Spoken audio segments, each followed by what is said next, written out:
him, asking a couple of questions. He never really gave who he was, but he gave enough information. When the radio show was over, I went to the multi-list and started tapping. And I figured out who this guy was. And I showed up at his house, and I said, "Hi, I'm John Tenza. I believe you and I were just talking on the radio." And he said, "How did you do that?" And I said, "Listen, if you're serious about selling your home, I just proved I know how to work."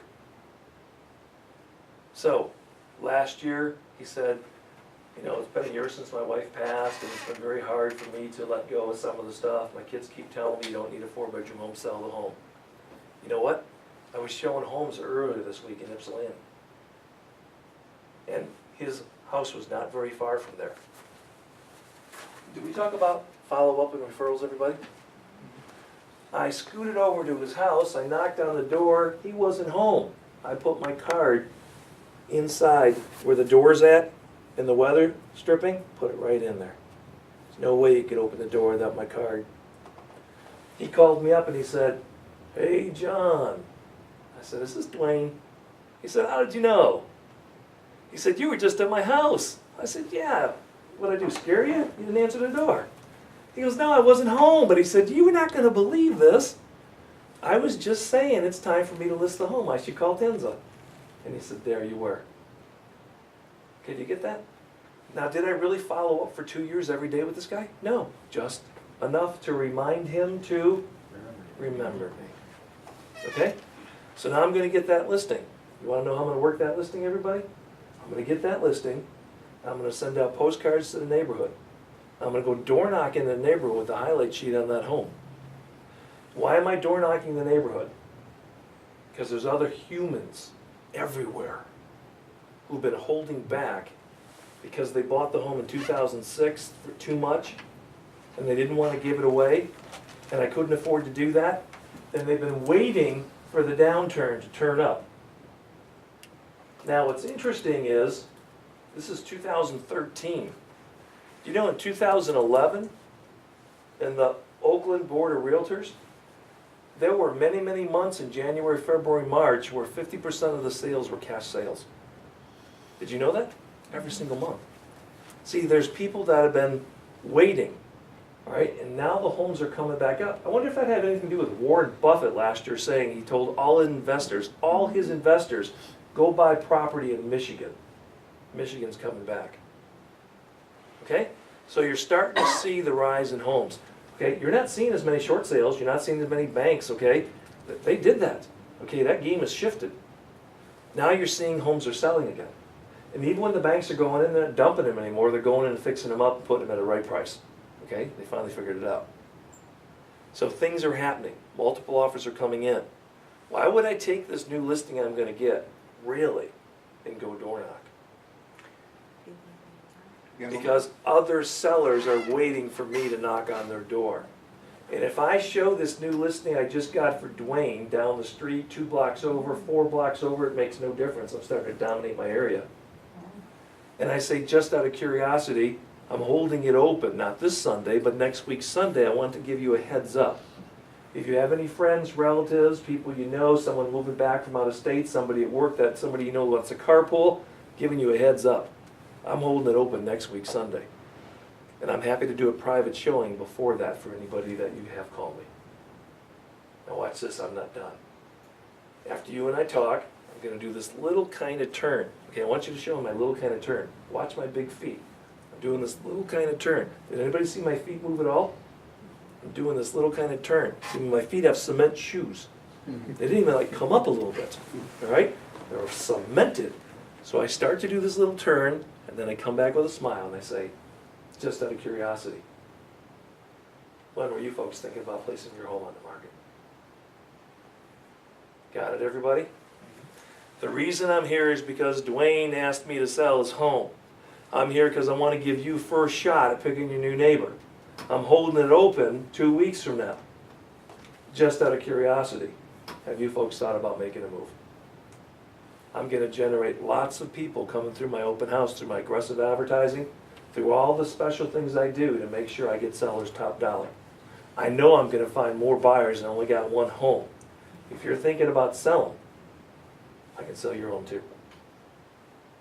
Got it, everybody? Now I'm gonna go through and do that. All right, in the wintertime, there's an area I decided last year, my neighborhood. I decided, this is pretty stupid, I've lived here for 10 years and I've never farmed this neighborhood. What's up with that? So I made a decision between November and the end of the year, I was personally gonna door knock on 460 homes. And I knocked on the door and I said, hi, my name's John Tenza. It's 18 degrees outside today, it's cold out here. I'm your neighbor, wanted to introduce myself. Keep me in mind next spring and summer when it gets warm, I'm the guy that wasn't afraid to work when it was cold. Okay? We just listed our first house from that yesterday. And I've got a buyer that I'm gonna be showing it to on Friday. How do I know I have this buyer? Because I had this buyer that I've shown some other homes and offers were made and multiple offers and it sold, and I said, don't worry, we got one coming up. Okay, so I told them, I promised them, they'd be the first ones I'd let see it. I have a question for you, and because I need to like get these, like this monkey off my back. Yeah, right on. Weird enough, I have 2 buyers right now under contract who just aren't sure that they have made the offer on the right house. And like these 2, they call me, text me at weird hours at night and just like incessant emails and. Are they first time buyers? No. Are they engineers? The one couple, yes, they're both engineers. Thank you. Husband and wife. They're both engineers proceeding cautiously, second guessing themselves. It's called major buyer's remorse. So what you have to do is you have to do kumbaya and hold their hand throughout the entire process. And what you have to let them know is, just want to let you know, you made such a good decision. Listen to my languaging, you made such a smart decision. I told them that. Do you know that other agents call me on a regular basis hoping this falls through? They want your, watch this, here it comes. They want your home. Did you feel it? Now, as soon as they want my home, they can't have my home. You got it now? Other people want my home. We're not giving them the home, that's our home. Got it? Now they're going to keep the home. Okay, you know where I learned this technique? There used to be a store called Hudson's. Anybody remember Hudson's? Yeah. Okay, check this out. My dad, he's kind of a particular dude, all right? He likes blue shirts.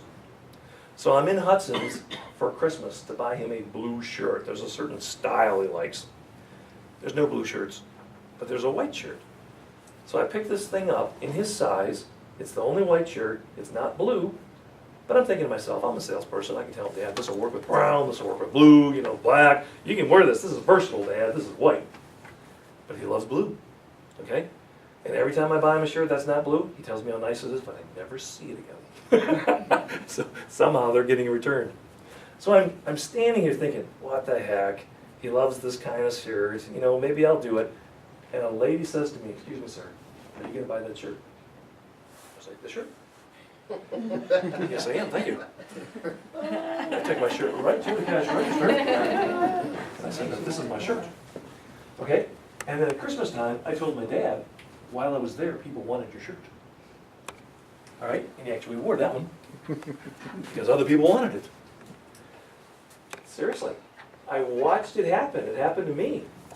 So when somebody else wants to buy the home, all of a sudden you want it more. So if you share with them that there are other agents hoping that this one falls apart, other agents have called you to ask, are there contingencies, how strong is this? There's buyers out there that want your home. From an engineer standpoint, do you understand? That's security. Other people wanted it. We made a smart move. I guarantee I have buyers that want that house. I don't even know what it is. I guarantee you. Alrighty? So that's what I would do. And there's statistics now starting to come out. Right now, 150 people that make up the home buying index, they all concluded that in 2013 there'll be over a 3% rise in home value. And then there's like 100 bankers that play in the economic, and they have all concluded that by the end of the year the interest rates will be at least 1% higher. Okay? So statistically what that means is, if you were thinking, okay, I can get $300,000 for my home, But if I wait and it goes up in value